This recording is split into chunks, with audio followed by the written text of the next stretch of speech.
Fala galera do mundo das lutas, aqui quem fala é o Coutinho e você está no podcast MMA Ganhador. Antes de começar a nossa 14ª edição, eu lembro a você que você pode assinar o nosso podcast via Podflix, iTunes ou Android. Só assim você vai receber as nossas edições assim que elas forem publicadas. É imperdível, amigo, não dá mole não.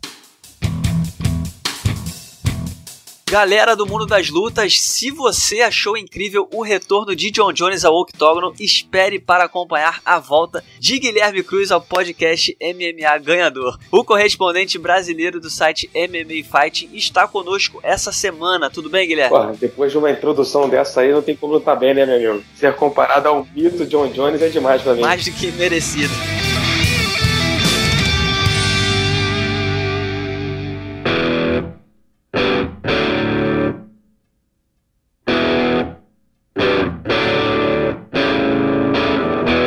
Então, Guilherme, passado aí o UFC 214, esse grande evento, o maior evento do ano, né, para a organização do UFC, 3 disputas de cinturão aconteceram, tivemos 2 brasileiros em ação, Chris Cyborg conquistou o título para o Brasil, que já era mais ou menos esperado, e o Demian Maia não conseguiu passar aí pelo Tyron Woodley, o que também era, de certa forma, um pouco esperado, mas começando aí por baixo, começando aí pela Cyborg, que enfrentou a Tonya Evinger, ela nocauteou a americana no 3º round. Queria saber de você, como é que você viu a apresentação da Cris? A Cris, ela teve uma apresentação bem diferente, né, do comum, a gente sempre vê ela indo for the kill, né, tipo, indo atropelando para terminar logo com a luta. E ela teve um pouco mais de cautela, um pouco mais de calma. Como é que você viu essa apresentação dela?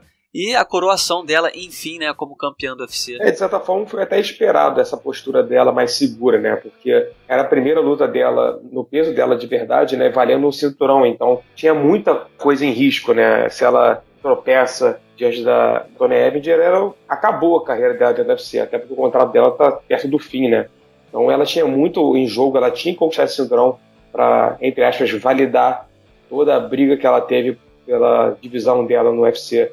Eu esperava também que ela tivesse essa postura um pouco mais segura, um pouco mais estudada, até porque ela não está enfrentando uma adversária fraca, né? Uma adversária muito dura, que aguenta a porrada e mostrou isso, sendo a primeira aí até o 3º round com a Cris em muitos anos. Me impressionou mais uma vez que a Cris, ela realmente é a melhor lutadora de MMA feminino de todos os tempos e foi lá e fez o que disse que ia fazer, nocauteou e trouxe o cinturão para o Brasil. As brasileiras dominando o UFC. Agora, a gente sabe que o brasileiro ele vive um momento de carência, né, de ídolos, principalmente se tratando do MMA. Eu vejo a Cris Cyborg, não sei se você concorda comigo, eu vejo ela como uma personagem que tem um potencial muito grande, mas para isso algumas coisas têm que acontecer, né? O UFC tem que trabalhar a imagem dela no Brasil, ela também tem que querer, que a gente sabe que não depende só da organização, a lutadora muitas vezes. A Amanda Nunes eu acho que é um pouco um exemplo disso, né? Ela é um pouco aversa a essa parte de mídia. Ela já cumpriu muitos compromissos de mídia aqui no Brasil, mas morando nos Estados Unidos é complicado. Então falta um pouquinho mais de esforço, de força para que ela de fato se torne uma referência no esporte nacional, tudo isso. E eu vejo a Cris com um perfil que pode preencher essa lacuna, né? Ela é uma lutadora carismática, ela é muito competente já há anos. Ela tem tudo para ter aí um reinado muito grande no UFC. Mas eu queria saber de você, você consegue enxergar alguma coisa nesse sentido em relação à Cris? Você acha que realmente há esse potencial dela se garantir? Talvez não ocupando a posição de nomes como Vitor Belfort, Anderson Silva, mas saciando de alguma forma nessa carência dos fãs. O que você acha? Com certeza, eu acho que sim. A Cris Cyborg, ela é uma daqueles atletas, homem ou mulher, que você tem que assistir. Quando ela luta, você tem que assistir, porque você sabe que vai ser uma grande luta. E as 2 lutas anteriores que ela teve no UFC, uma foi em Curitiba, no card principal de um evento gigante em Curitiba, e quem esteve lá no treino aberto, na pesagem e no evento, pôde ver que ela realmente é uma estrela. A recepção que ela teve no estádio de futebol, com 30, 40 mil pessoas, foi realmente impressionante. E a segunda luta dela em Brasília foi uma luta principal de UFC Fight Night, então ela carregou praticamente sozinha aquele card. E agora fazendo mais uma vez uma disputa de cinturão disputa de cinturão no maior card do ano. Então o UFC, apesar das brigas passadas com a Cris e a dificuldade de relacionamento entre eles, ela esteve em 3 grandes eventos, grandes posicionamentos assim no card, né? Card principal sempre, uma luta principal. E o UFC, eu tenho certeza Porque você sabe que ela é uma estrela em potencial, ela é uma estrela. O fã de MMA é uma pessoa que você tem que assistir. E eu acho que a Cris é uma pessoa que é uma atleta que ela abraça a divulgação, né? Ela dá entrevistas, apesar de morar nos Estados Unidos, ela está sempre dando entrevistas. É diferente da Amanda, como você falou, né? A Amanda é uma atleta que ela se esconde muito da mídia, apesar dela ter feito entrevistas para a imprensa sempre que o UFC solicita. Quando não é o UFC pedindo, ela não faz. Ela muito avessa entrevistas. Foram pouquíssimas as entrevistas que ela deu entre, por exemplo, a luta com a Ronda e a última luta contra a Valentina, que acabou caindo. Ela não se promove. Ela reclamou muito que o UFC não promoveu ela, mas ela também não faz a parte dela de se promover com a imprensa, de dar entrevistas. Então ela acaba atrapalhando si mesma, né? A Cris, ela já é mais disponível, digamos assim. Então, acho que a Cris, ela tem sim capacidade, ela tem potencial para se tornar um grande nome do MMA. Se trabalhada direito, pode virar um José Aldo, um Anderson, um Belfort. Assim, estão em níveis muito acima, mas ela pode sim se tornar um top 10, um top 5 de marketing, de nome, de venda de pay-per-view aqui no Brasil. Agora a gente teve na co-luta principal do UFC 214 a disputa pelo título dos meio-médios entre o Tyron Woodley, que manteve o cinturão, é o atual campeão, e o Demian Maia, nosso brasileiro aí, que a gente chegou a receber o Eduardo Alonso aqui no programa semanas antes dessa disputa de título, e o Alonso lamentava muito essa coisa de não ter o tempo certo para se preparar. O Demian, ele é recordista de vitórias no UFC, tem mais de 20 lutas, e é quase irônico que na luta de cinturão foi a luta que ele teve menos tempo para se preparar, e eu acho que a gente viu um pouco disso na luta, né? Não que ele estivesse despreparado. O Demian, acho que até para as condições ele lutou bem, mas talvez se ele tivesse um pouquinho mais de tempo, ele podia dar um pouco mais de trabalho para o Tyron Woodley. Eu fiquei um pouco com essa impressão. O Tyron venceu na decisão unânime dos juízes, fez aquela estratégia ali muito defensiva, né? Evitando as quedas do Demian. Também foi impressionante a técnica do Woodley, né? Que foram 25 tentativas do Demian de derrubar a luta e levar o combate para o solo, e o Tyron defendeu todas. Como é que você viu essa luta, Gui? Olha, essa questão de ter pouco tempo de treinamento, infelizmente, é uma dúvida que eu acho que vai ficar para sempre, né? Eu duvido que essa luta seja casada de novo, uma revanche entre eles, até pela forma que foi a luta, né? Que não foi uma luta empolgante. Então a gente nunca vai saber como realmente seria esse confronto de estilos com os dois, com um tempo de preparo muito grande, né? E quanto à luta em si, de certa forma não me surpreendeu, porque eu tinha muita confiança no Demian depois que ele finalizou o Carlos Conde e outros grandes nomes da categoria. Eu tinha confiança de que ele poderia fazer isso com o Woodley também. Mas, curiosamente, na última luta dele, antes de disputar o cinturão contra o Masvidal, ele não conseguiu finalizar. Ele teve dificuldade, que foi a primeira vez que ele teve dificuldade em botar para baixo, que ele tentou algumas vezes e não conseguiu, e acabou tendo um pouco de sufoco. Naquela luta, para mim, mostrou que seria um páreo duríssimo dele conseguir colocar o Woodley para baixo e finalizar. E que se ele não conseguisse, a tendência é que ficasse feio pro lado dele. Feio, digo, em termos de chance de vitória, né? Porque o Woodley ia evitar uma queda, usar a trocação dele, que é realmente claramente superior à trocação do Demian, e que fosse minando ele por 5 rounds se não conseguisse nocautear antes, né? Então, acabou não sendo uma surpresa, mas triste pelo Demian, porque trabalhou muito para chegar nessa posição e foi jogado aos leões sem o preparo necessário, né? Mas realmente tem que aplaudir o Woodley, que teve a estratégia e teve a execução perfeita para uma luta contra o Demian, né? Bom, você falou aí da estratégia. A estratégia do Woodley foi até um ponto alto da coletiva de imprensa pós-evento, né? O Dana White, ele chegou a fazer várias críticas ao campeão dos meio-médios, falou que o Woodley se arriscou muito pouco, teve uma estratégia muito defensiva que poucas pessoas pagariam para ver uma nova luta do Tyron Woodley. Acho que o Dana pegou um pouco pesado demais aí nas críticas que ele fez, claro, pensando ali no dinheiro que ele arrecadaria caso o Tyron Woodley de repente nocauteasse o Demian e ele pudesse casar essa luta aí entre o Woodley e o Georges St-Pierre. Acabou voltando atrás do que ele já tinha falado e casou novamente, pelo menos na teoria, a luta entre o Bisping e o Georges St-Pierre. Mas eu queria saber, como é que você enxergou essa postura do Dana White? O Tyron Woodley já deu uma entrevista até no The MMA Hour, né, programa do Ariel Helwani lá no seu site, no MMA Fight, soltando os bichos, desabafando, que espera uma desculpa pública do Dana White, o que eu duvido muito que vai acontecer. Mas você acha que de alguma forma é justa essa visão do Dana de que o Woodley arriscou muito pouco e que deveria ter feito muito mais para vencer bem essa luta contra o Dana? Eu não acho justo, não. O que eu falei antes, eu já esperava que a luta fosse ser assim, né? Quem imaginava que o Woodley ia ir pro chão com o Demian e se testar o jiu-jitsu dele, estava se enganando, não tinha nenhuma chance dele fazer isso. Ele ele não é burro de ir para a praia do Demian para provar que é o melhor atleta de jiu-jitsu que ele. Então o Woodley fez o que ele tinha que fazer. A missão dele é ganhar a luta. Ele foi lá e ganhou.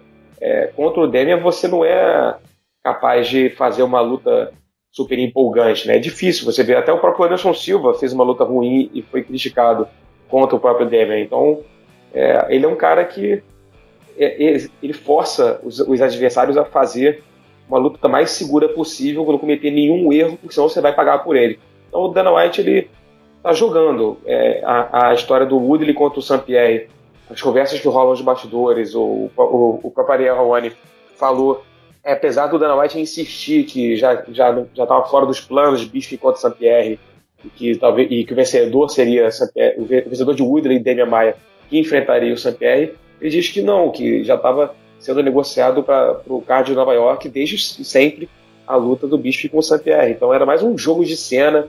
Ele estava talvez usando essa performance do Woodley para justificar por que ele não receberia a luta e por que ele voltaria atrás do que ele estava dizendo, né? Então é um jogo de cena, né? O Dana White falando, ainda mais ultimamente, né? Ele falando, a gente não tem como levar 100% a risco o que ele diz, porque muitas vezes tem um outro interesse de venda de pay-per-view, outros atletas que ele está trabalhando, então é difícil, né, saber exatamente as intenções dele de cada coisa que ele diz recentemente. Eu acho meio curioso, até meio engraçado a gente parar para pensar. O Woodley, tudo bem, ele não tem feito apresentações brilhantes, né? Ele enfrentou o Stephen Thompson 2 vezes, teve uma apresentação boa lá no UFC Nova York, mas a segunda luta foi horrorosa, essa luta contra o Demian também foi fraca, mas ele venceu na decisão. E a gente está falando aí, um argumento que o Dana usou foi falando que o Michael Bisping vai para a luta contra o Georges St-Pierre.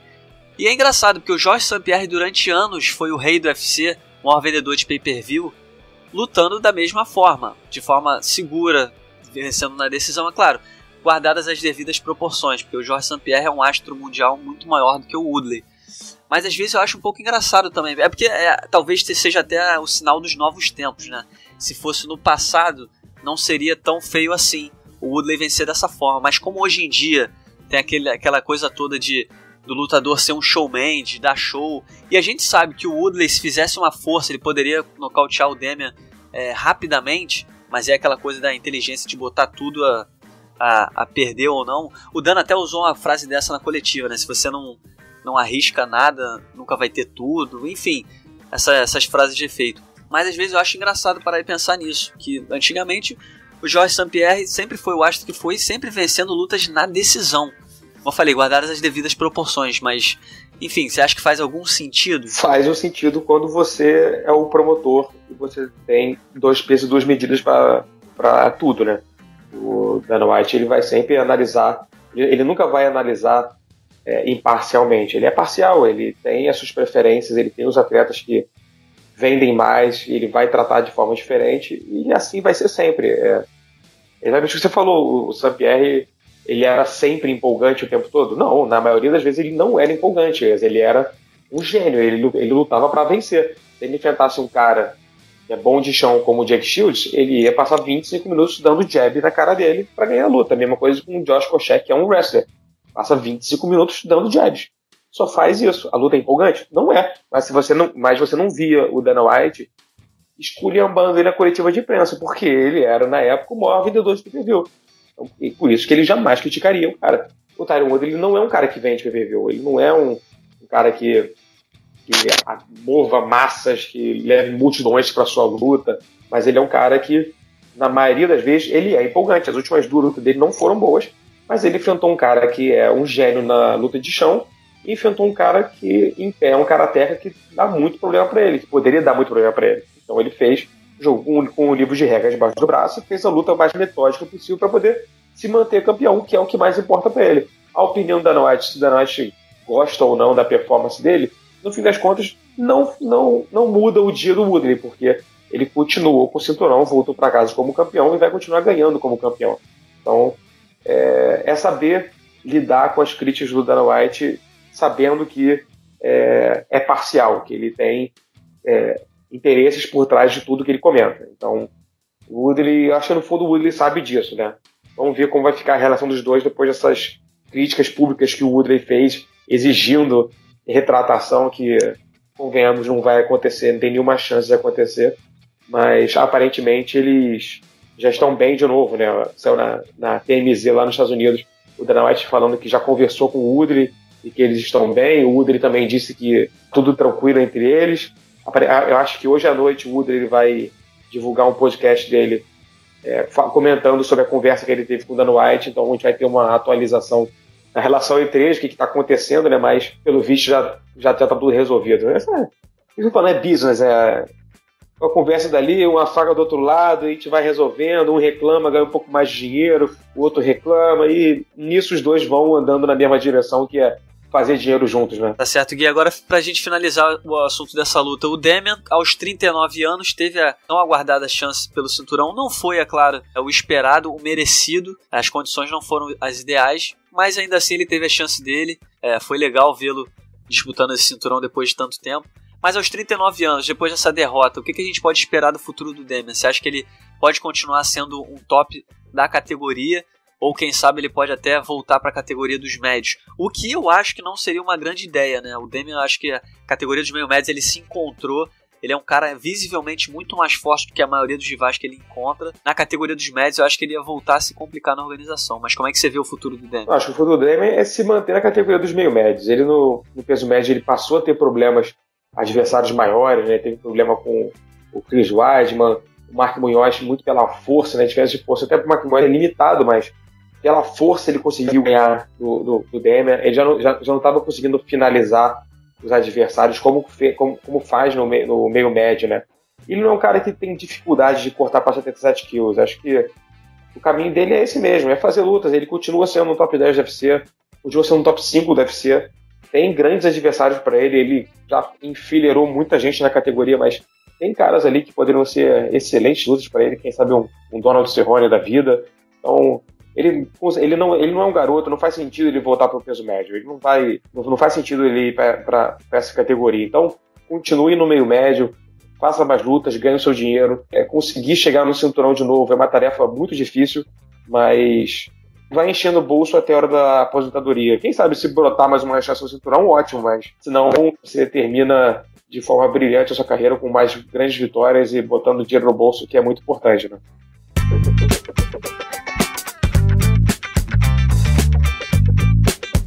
Bom, agora falando da luta principal desse UFC 214 que entrou pra história, o retorno de Jon Jones, retorno triunfal. Ele venceu Daniel Cormier com um nocaute no terceiro round e recuperou aí, depois de longos mais de 2 anos, o título absoluto da categoria dos meio pesados. Ô Guilherme, eu não sei você, mas eu confesso que eu tava apostando na vitória do Cormier. Por mais que o Jon Jones seja um dos maiores de todos os tempos, eu tava achando que todas essas confusões e polêmicas e o tempo afastado do octógono fossem fazer com que o Cormier, que tá aí mais ativo, por mais que seja mais velho, tava ali mais ativo, mas eu achei que o Cormier ia levar essa na decisão. Até porque eu duvidava muito que um dos dois fossem ser ou finalizados ou nocauteados.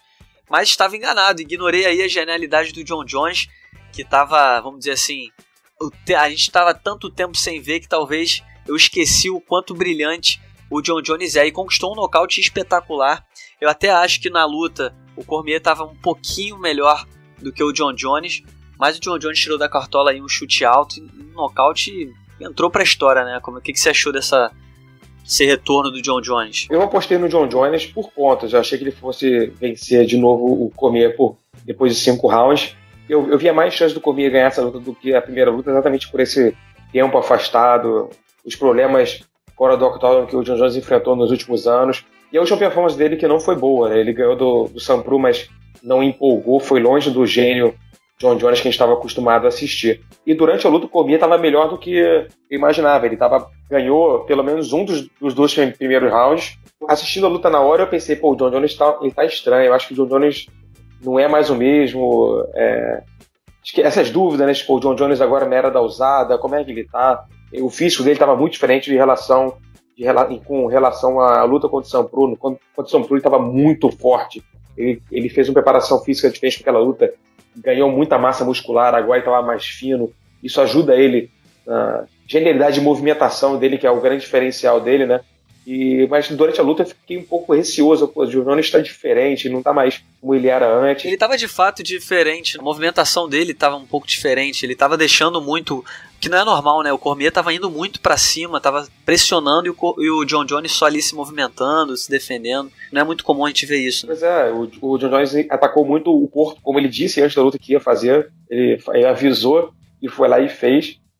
Não sei se isso acabou desgastando o Cormier de certa forma, mas com certeza fez com que o Cormier prestasse atenção demais nos golpes no corpo, né, no abdômen, e acabou abrindo caminho pro chute alto genial, surpreendendo o Cormier. Mais um nocaute com chute alto para a equipe esse ano, de forma brilhante, né? Teve o da Holly Holm sobre a Beth Correia, agora mais um chute alto brilhante, nocaute. Acredito que a maior vitória da carreira do John Jones, finalizar o Cormier dessa forma, era inimaginável para mim. Se colocou indiscutivelmente agora como o maior de todos os tempos, né? Não tem mais jeito, o cara é o cara do MMA. E outra coisa também, eu sentia muito, era uma das grandes ressalvas que eu sempre fiz da carreira do John Jones, é que parece que a gente nunca conseguiu ver o máximo dele. Até um pouco parecido com o Anderson Silva. O Anderson Silva, nos seus tempos áureos, a luta acabava meio que sem querer. Ele ia lutando com um cara, de repente, acabou. E o John Jones não, o John Jones era um pouco o contrário, porque parecia que ele segurava, parece que ele preferia dominar o rival, ser um cara dominante do que fulminante, né? Finalização ou nocaute. E eu sentia muita falta do poder de nocaute dele, de ver ele nocauteando. A gente sabe que ele tem capacidade de nocautear qualquer outro lutador no mundo, mas ele nunca foi de nocautear muito. Ele nocauteou caras como o Shogun, aí tudo bem, quando ele conquistou o cinturão, mas nocauteou depois o Chael Sonnen, que, se ele nocauteasse também ia ficar feio pra ele. Mas enfim, eu sentia muita falta disso, porque a gente sabe que um cara daquele tamanho, com a técnica que ele tem, ele pode bater como peso pesado. E eu fiquei muito feliz porque eu acho que esse nocaute foi meio que um statement, né, que a gente chama, foi meio que um recado pro mundo todo, de que, eu posso não ser o cara perfeito fora do octógono, mas dentro dele eu sigo sendo o gênio que sempre fui. Você entendeu mais ou menos essa mensagem também? Com certeza, ele não era realmente um cara de nocautear, né, um cara de dar um golpe e apagar o adversário, né? Nenhuma das lutas dele no UFC ele conseguiu isso, né? Ele conseguiu só 4 nocautes dentro do UFC, mas nenhum deles foi dessa forma. Teve o do Benavides e o Matiuchenko, que foram cotoveladas, o do Shogun, que ele foi minando o Shogun desde os primeiros 5 segundos de luta até o final. Ele só foi desgastando o Shogun até acabar com a luta. E o próprio Cormier agora, ele deu um chute alto, o Cormier balançou, caiu e ele ficou socando até acabar. Ele não é um cara que tem um poder de nocaute nesse sentido, né? Tipo o McGregor contra o Zé Aldo, de dar um soco e o cara apagar. Só que ele é genial em minando, desgastando o adversário, quebrando ele metodicamente até chegar ao final da luta, né? Ou finalizar ou nocautear. Então, ele é um cara que pode fazer muito mais do que faz, realmente. A gente não sabe até onde vai a genialidade do John Jones, porque antes ele confessou, né, que farriava na semana da luta, cheirava cocaína, mesmo assim ia lá e ganhava dos adversários. O que o John Jones é capaz de fazer se ele não farriar numa semana de luta, né? Agora, contra o Cormier, ele nocauteou depois de mais de um ano afastado. Talvez o tempo afastado tenha prejudicado um pouco ele nesse ritmo de luta, né, dele começar pior. Então vamos ver se ele, voltando agora no final do ano, com 3, 4 meses, 5 meses entre uma luta e outra, o que ele é capaz de fazer, né? Se ele é capaz de coisas ainda mais geniais. Quem sabe numa revanche contra o Gustafsson, né? Vamos ver o que o John Jones reserva pra gente no futuro, né? Sobre o futuro dele dentro do octógono, ele já desafiou aí o Brock Lesnar, né? Mas a gente sabe que, como o próprio Dana White na coletiva alertou, que o Brock Lesnar ainda tem alguns meses de suspensão pelo doping flagrado no ano passado para cumprir. Então essa super luta talvez fique um pouco mais para frente, não seja a hora dela ainda. A minha opção preferida seria ver realmente o John Jones fazendo essa revanche contra o Gustafsson, como você citou aí, porque eu acho que o Gustafsson cumpriria, vamos dizer assim, os dois lados. Esportivamente é uma luta que todo mundo quer ver, e pro entretenimento também. Todo mundo sabe que é uma revanche que vai vender bastante, vai atrair bastante público.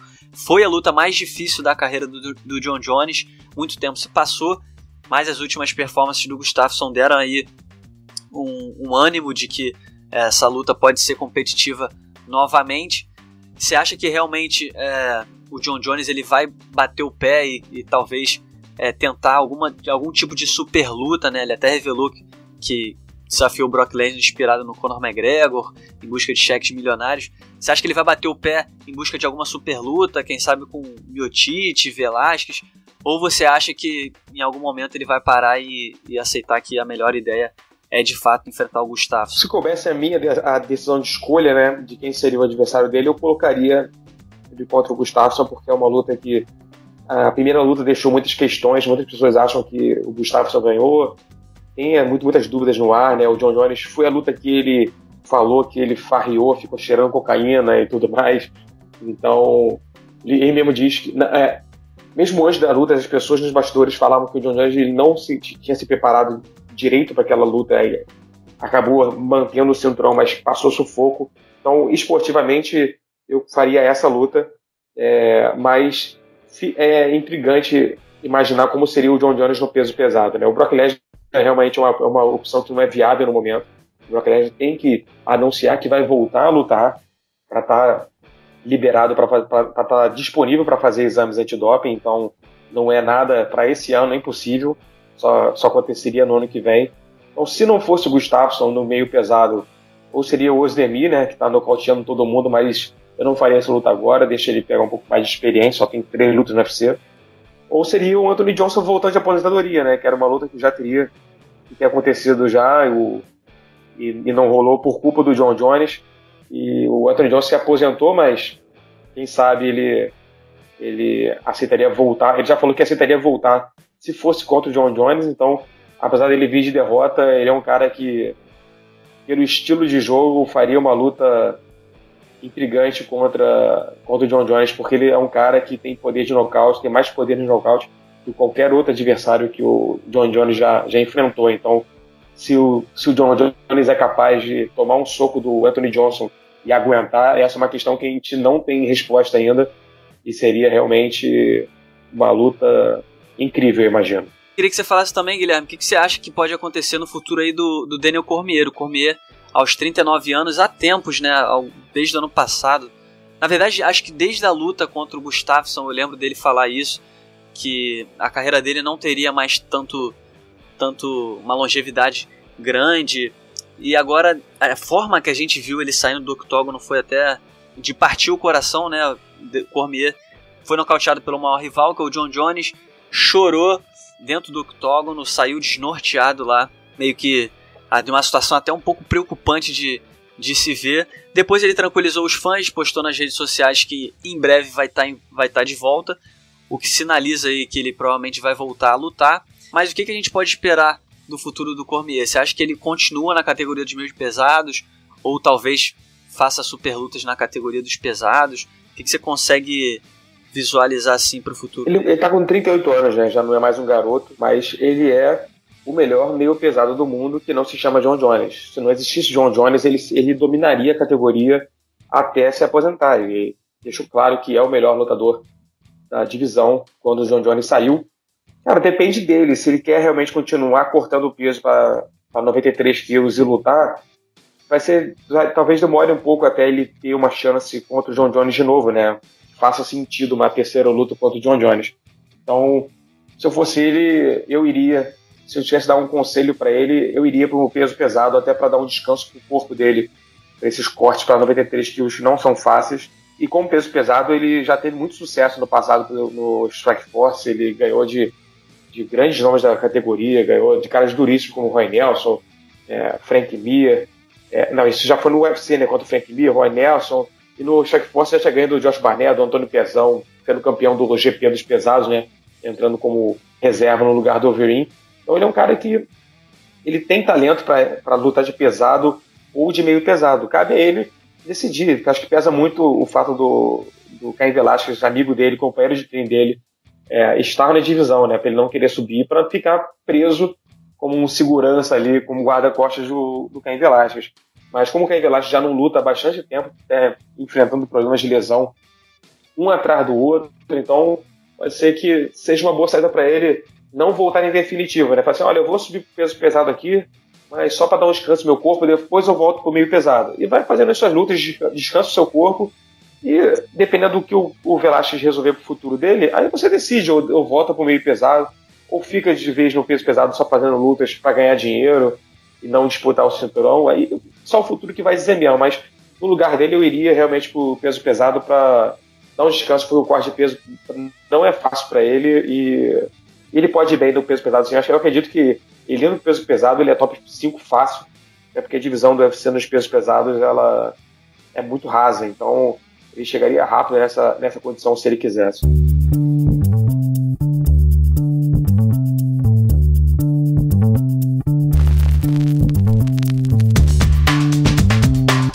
Agora, Guilherme, pra gente finalizar o nosso papo, queria falar um pouquinho de José Aldo. José Aldo deu uma entrevista na última sexta-feira falando sobre o futuro, né? Depois aí de perder o cinturão dos penas contra o Max Holloway em junho, no Rio de Janeiro.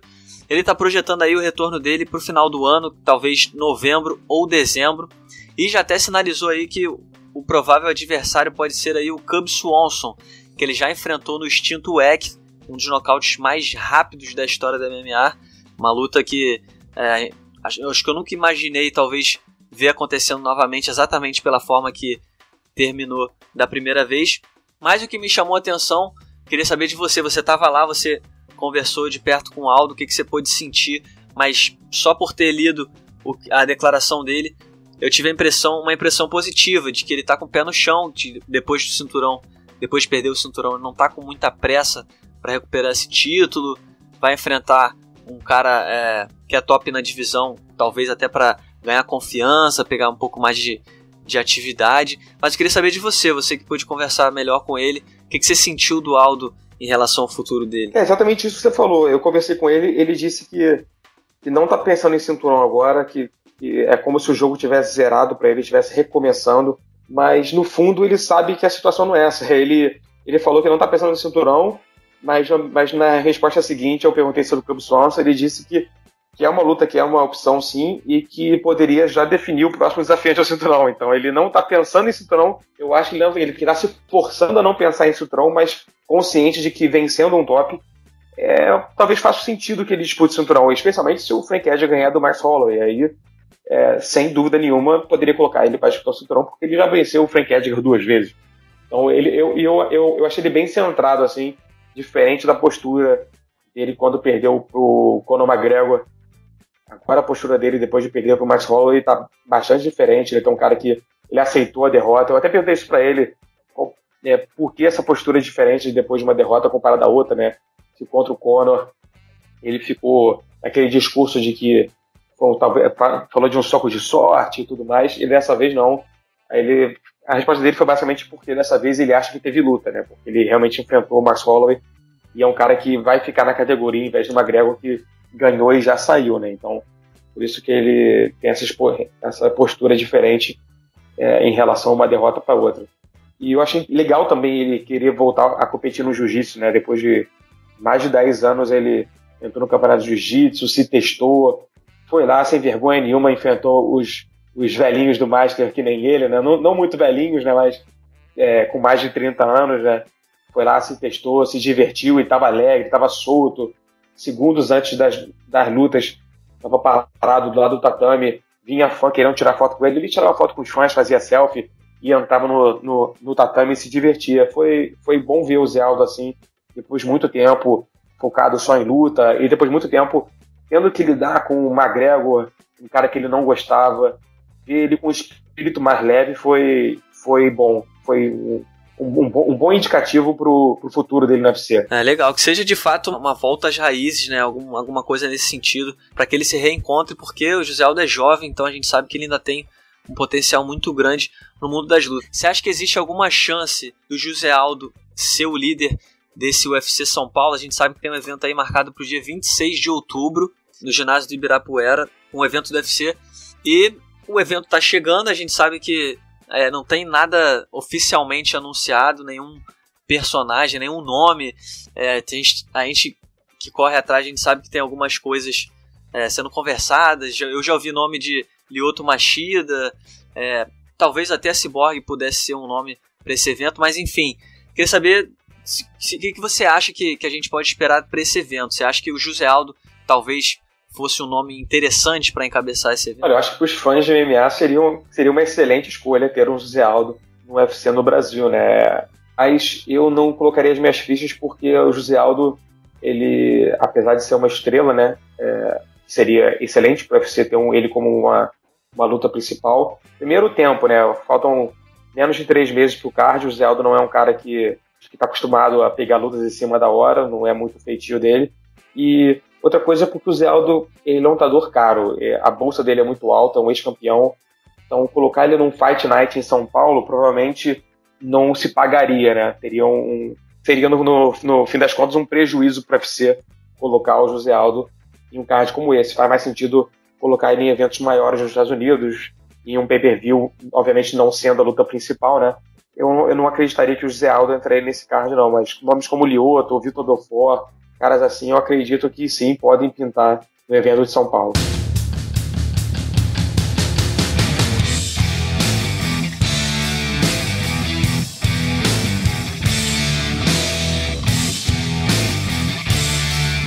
Bom, assim a gente fecha a conta dessa semana. Queria te agradecer mais uma vez pela participação aqui no podcast MMA Ganhador. E esperamos você de uma próxima vez. Muito obrigado, Gui. É uma honra, meu amigo. Chamando é sempre uma honra. Bom, então tá aí. Esse foi o Guilherme Cruz participando do debate dessa semana aqui no podcast MMA Ganhador, edição de número 14. Eu lembro a você que neste sábado nós teremos o UFC Fight Night direto da Cidade do México, com a luta principal entre Sérgio Pettis e Brandon Moreno, além do retorno do ex-campeão dos meio pesados, Rashad Evans, que vai enfrentar o Sam Alvey. Pra quem não me conhece, eu sou o Coutinho, eu falo sobre o mundo das lutas aqui no Ganhador e eu volto na semana que vem. Até lá!